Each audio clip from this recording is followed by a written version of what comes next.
आइए अब देखते हैं हम लोग क्वेश्चन नंबर 6 को।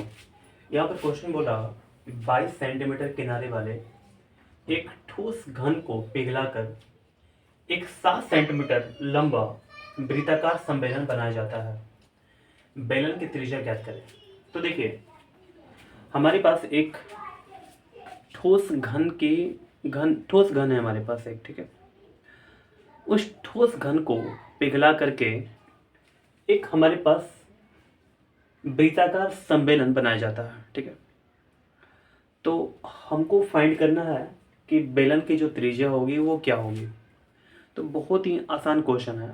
जब भी आपको कभी ऐसा करके बोले कि एक चीज़ को पिघला करके अब दूसरी चीज़ में बदल रहे हैं, जैसे मान लीजिए कि यहाँ पर इस क्वेश्चन में दिया हुआ है क्या कि आप एक ठोस घन को पिघला करके सम्मेलन, यानी कि सम्मेलन है वृत्ताकार सम्मेलन के रूप में ढाला गया है, ठीक है।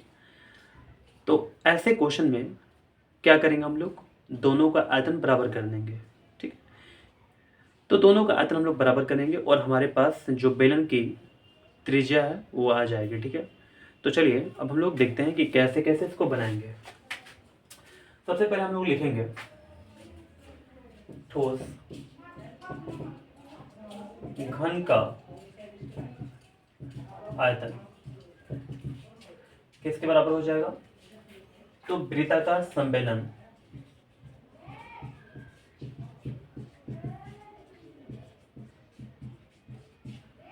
का आयतन, ठीक है। घन का जो आयतन होगा वो क्या होगा, वो होता है भुजा क्यूब। तो हमारे पास जो भुजा है वो है 22 सेंटीमीटर, तो 22 का क्यूब हो जाएगा। और यहाँ पर पाई का वैल्यू 22/7 होता है। आर स्क्वायर का मान नहीं दिया हुआ हमारे पास इसमें, और एच कितना है 7 है। तो 7 से 7 कट गया 22। ऐसे एक काम करते हैं, अभी इसको नहीं कटाते हैं, ठीक है। ये तो कट गया। यहाँ पर क्या हो जाएगा 22 गुणे 22 गुणे 22 हो जाएगा, बराबर हो जाएगा 22 गुणे आर स्क्वायर। तो 22 से कटाएंगे इसको, यहाँ पर आर स्क्वायर बराबर क्या हो जाएगा 22 गुणे 22। तो जो आर का मान आएगा वो क्या हो जाएगा 22 गुणे 22 अंडर रूट में हो जाएगा। यहाँ पर हम लोग देखेंगे तो इसका मान कितना हो जाएगा 22 सेंटीमीटर। तो हमारे पास जो त्रिज्या निकल कर आ गया, हम लोग बोल सकते हैं कि 22 सेंटीमीटर है, ठीक है, इसकी त्रिज्या।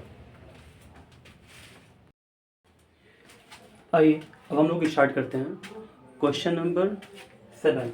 यहाँ पर क्वेश्चन बोला कि किसी लंबवृत्तीय ठोस बेलन के आधार की त्रिज्या 4 सेंटीमीटर तथा ऊंचाई 3 सेंटीमीटर है। इस ठोस को पिघलाकर 2 सेंटीमीटर त्रिज्या तथा 1.5 सेंटीमीटर ऊंचाई वाले कितने छोटे छोटे ठोस बेलन बनाए जा सकते हैं। तो बोला ना क्वेश्चन में, देखिए हमारे पास एक बड़ा ये बेलन है, आप देख सकते हैं। इसमें जो त्रिज्या है 4 सेंटीमीटर की है और जो ऊंचाई है वो 3 सेंटीमीटर की है ना। और बोला कि इस लंबवृत्तीय ठोस बेलन से ऐसे आपको छोटे छोटे बेलन तैयार करने हैं जिसकी त्रिज्या जो है वो 2 सेंटीमीटर है और जो ऊंचाई है वो 1.5 सेंटीमीटर की है ना। तो हम लोग क्या करेंगे ना, सबसे पहले बड़े वाले बेलन का आयतन निकालेंगे, ठीक है। और बड़े वाले बेलन के आयतन में छोटे वाले बेलन के आयतन से भाग लगा देंगे। तो ऐसे करके हमको पता चल जाएगा कि आखिर इतने ये जो बेलन है हमारे पास ये कितने बेलन हो पाएंगे, ठीक है ना। तो चलिए आइए देखते हैं अब हम लोग यहाँ पर सॉल्यूशन में देखते हैं, ठीक है ना। देखिएगा हम लोग बोल सकते हैं छोटे छोटे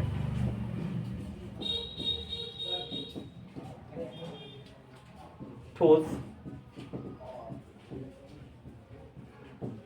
बेलन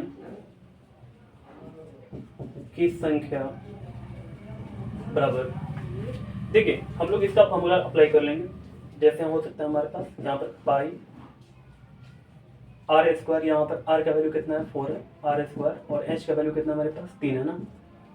बटे में क्या हो जाएगा पाई, इसका आर कितना है 2 है आर स्क्वायर, और एच का वैल्यू कितना है 1.5 है।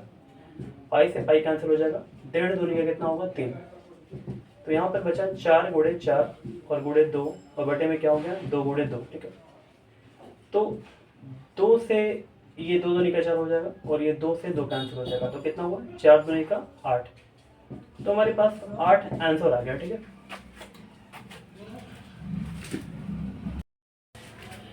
आइए अब हम लोग देखते हैं क्वेश्चन नंबर 8 को। तो यहाँ पर क्वेश्चन बोला कि 7 सेंटीमीटर ऊंचाई के ठोस सम्मेलन जिसकी आधार की त्रिज्या 2 सेंटीमीटर है को पिघलाकर कितने 2 सेंटीमीटर किनारे वाले घनाकार पासे बनाए जा सकते हैं। देखिए क्वेश्चन बहुत ही आसान है, ठीक है ना। ऐसे क्वेश्चन हम लोग बहुत बार बना चुके हैं, लेकिन मैं फिर से एक बार समझाऊंगा आपको, ध्यान दीजिएगा थोड़ा सा। देखिए हमसे क्वेश्चन में बोला हुआ है कि जैसे हमारे पास एक सम्मेलन है, ठीक है, इस सम्मेलन की जो त्रिज्या है वो 2 सेंटीमीटर की है और जो ऊंचाई है 7 सेंटीमीटर की है। ठीक है, और इस सम्मेलन को पिघलाया जाता है और पिघला करके छोटे छोटे पासे तैयार किए जाते हैं। तो जब पासे तैयार किए जाते हैं तो पासे की संख्या कितना हो पाएगा, ठीक है, यानी कि कितने पासे हो पाएंगे। तो जो पासा है वो कैसा होता है आपको पता है, जो पासा होता है वो घनाकार होता है, ठीक है ना, यानी कि घन के आकार का। तो हम लोग करने वाले क्या हैं, इसके आयतन से भाग देने वाले हैं, तो हमारा क्या आ जाएगा पासे की कुल संख्या। ठीक है, तो चलिए अब हम लोग देखते हैं कैसे कैसे इसका सॉल्यूशन लिखेंगे हम लोग। ठीक है, देखिएगा हम लोग यहाँ पर लिखते हैं पासे की कुल संख्या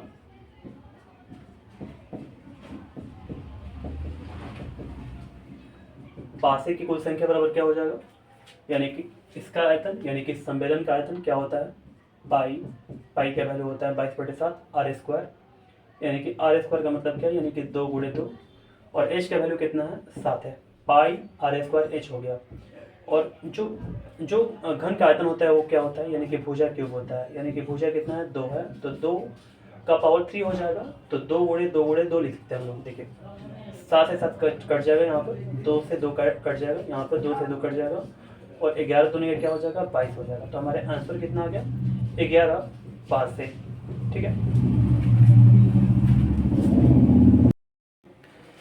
आइए अब हम लोग स्टार्ट करते हैं क्वेश्चन नंबर 9 को।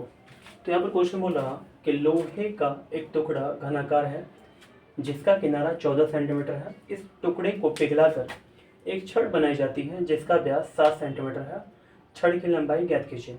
तो देखिए हमारे पास एक लोहा का टुकड़ा है जो कि घनाकार है। घनाकार मतलब क्या, यानी कि घन के आकार का, जिसका किनारा दिया हुआ है 14 सेंटीमीटर और इसको पिघला करके, इस टुकड़े को पिघला करके एक छड़ बनाया जाता है जिसका व्यास जो है वो 7 सेंटीमीटर का है। तो छड़ का लंबाई हमको फाइंड करना है। देखिए इसको पिघला करके ये बनाया जा रहा है, यानी कि इस लोहे को पिघला करके आप क्या बनाइएगा छड़ बनाइएगा। तो छड़ का कुल लंबाई क्या होगा हमको ये बताना है। तो ऐसे क्वेश्चन के लिए हम लोग क्या करते हैं, हम लोग आयतन को दोनों का बराबर कर देते हैं। तो जो भी निकालना है, जैसे यहाँ पर क्या निकालना है हमको लंबाई निकालना है, यानी कि छड़ का लंबाई निकालना है ना, तो छड़ का लंबाई हमारे पास आ जाएगा। तो चलिए अब हम लोग देखते हैं सॉल्यूशन देखते हैं इसका। देखिए सबसे पहले हम लोग क्या करेंगे, लोहा का आयतन बराबर कर देंगे किसके, छड़ के आयतन के। तो जो लोहा है हमारा कैसा है, यानी कि घन के आकार का है, तो इसका हम लोग आयतन लिखेंगे तो a क्यूब हो जाएगा। जो छड़ है वो कैसा है, यानी कि बेलन के आकार का है। तो इसके लिए जो फार्मूला होता है वो पाई आर स्क्वायर एच होता है। a का वैल्यू हमारे पास कितना है 14 है, तो 14 का पावर 3 करेंगे, यानी कि 14 गुणे 14 गुणे 14 कर लेंगे। पाई का वैल्यू रख देंगे 22/7 और आर स्क्वायर, यानी कि आर हमारे पास क्या है, यानी कि हमारे पास आर नहीं दिया हुआ है, तो हम लोग 7 बटे में क्या करेंगे 2 कर लेंगे। तो हमारा त्रिज्या निकल कर आ जाएगा। जैसे हमारे पास यहाँ पर क्या दिया हुआ था, व्यास दिया हुआ था, तो हमने क्या किया, यानी कि 2 से भाग लगा दिया, यानी कि आर स्क्वायर का मतलब क्या है, यानी कि 2 बार 7 बटे में 2 गुणे 7 बटे में 2 और एच हम लोग छोड़ देंगे। यहाँ पर हम लोग को एच का वैल्यू निकालना है। इसको अच्छे से कैंसिल कराइए, एक बार समझा देते हैं आपको कैसे कैसे कैंसिल होगा ये। जैसे देखिए 2 से कटाएंगे हम लोग, क्या करेंगे 2 से कटाएंगे अगर 22 को, तो 11 दूनी का 22 हो जाएगा। फिर 7 से 7 कटा लेंगे तो 7 ये 7 कैंसिल हो जाएगा। फिर 7 दूनी का क्या हो जाएगा, इधर करेंगे हम लोग तो 7 दूनी का 14 हो जाएगा। ठीक है, अब यहाँ पर हमारे पास क्या क्या बचा है, 14 गुणे 14 गुणे 2, तो 14 गुणे 14 गुणे 2 और यहाँ पर जो नीचे बचा था वो 2 बचा था, तो 2 को हम लोग ऊपर ले जाएंगे और ये जो 11 लिखा हुआ है इसको हम लोग नीचे लेकर आ जाएंगे और यहाँ पर एच आ जाएगा। ठीक है, इसको हम लोग गुणा करेंगे तो हमारे पास आ जाएगा 784 और बटे में क्या है 11 है, बराबर एच हो जाएगा। यहाँ पर हम लोग इसको पूर्णांक में तोड़ देंगे, तो पूर्णांक में तोड़ने के बाद हमारे पास आ जाएगा 71/3/11 सेंटीमीटर।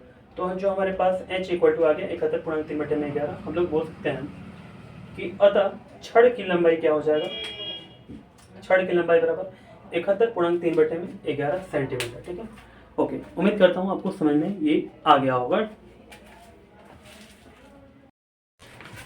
आइए अब हम लोग देखते हैं क्वेश्चन नंबर 10 को। यहाँ पर क्वेश्चन बोला 20 मीटर गहरा तथा 7 मीटर व्यास का एक कुआं खोदा गया है और कुएं से निकली मिट्टी को समान रूप से फैलाकर 22 मीटर बाई 14 मीटर विस्तार का एक चबूतरा बनाया गया है। इस चबूतरे की ऊंचाई ज्ञात कीजिए। ठीक है, तो देखिए हमारे पास एक कुआं है, इससे मिट्टी इसको खोदा गया और इसमें से जो मिट्टी निकला हुआ है, इस मिट्टी से एक चबूतरे का निर्माण किया जा रहा है। ठीक है, जो कुएं का जो व्यास दिया हुआ है वो 7 मीटर का है और जो ऊंचाई है कुएं का यानी कि गहराई जो है वो 20 मीटर का है। साथ साथ यहाँ बोला गया है कि जो चबूतरा बनाया गया है इसका लंबाई और चौड़ाई जो है वो 22 है और 14 मीटर दिया हुआ है। ठीक है, यहाँ तक बात समझ में आपको क्या। फिर इसके बाद हमको चबूतरा का ऊंचाई निकालना है, तो हम लोग क्या करेंगे, जब इससे निकली मिट्टी को, ठीक है, इसकी जो मिट्टी निकली हुई है ना, इससे होकर के इसको बनाया जा रहा है यानी कि चबूतरे को बनाया जा रहा है, तो दोनों का आयतन क्या होगा, दोनों का आयतन बराबर होगा। ठीक है, देखिए तो हम लोग लिख देंगे यहाँ पर कुएं की मिट्टी का आयतन बराबर क्या हो जाएगा, चबूतरे का आयतन। जो कुआं होता है वो कैसा होता है, यानी कि यहाँ पर हमारे पास बेलनाकार रूप में है, तो इसका फॉर्मूला होता है πr²h। और जो चबूतरा है हमारे पास कैसा है, घनाभाकार है, यानी कि घनाभ के आकार का। इसका आयतन कैसा होता है, तो लंबाई गुणे चौड़ाई गुणे ऊंचाई होता है इसका आयतन। ठीक है, अब देखिए तो पाई का वैल्यू कितना हो जाएगा, 22/7 r², यानी कि यहाँ पर व्यास दिया हुआ है हमारे पास, तो व्यास त्रिज्या निकालेंगे तो क्या हो जाएगा, 7/2 r² हो गया और गुणे h हमारे पास कितना है, 20 है, तो 20 रख लेंगे हम लोग यहाँ पर। चबूतरे का आयतन क्या हो जाएगा, यानी कि लंबाई गुणे चौड़ाई गुणे ऊंचाई होता है, तो लंबाई और चौड़ाई दिया हुआ है, तो लंबाई यानी कि 22 और चौड़ाई कितना है, 14 है और ऊंचाई यहाँ पर हो जाएगा। इसमें जो कैंसिल होगा हम लोग कैंसिल करा लेंगे जब, तो 5 में क्या हो जाएगा, 2 हो जाएगा जो h है हमारे पास। तो हम लोग इसको पॉइंट में डालेंगे तो 2.5 मीटर आ जाएगा जो h है हमारे पास, यानी कि चबूतरे की ऊंचाई जो है वो कितना आ गया, 2.5 मीटर। ओके,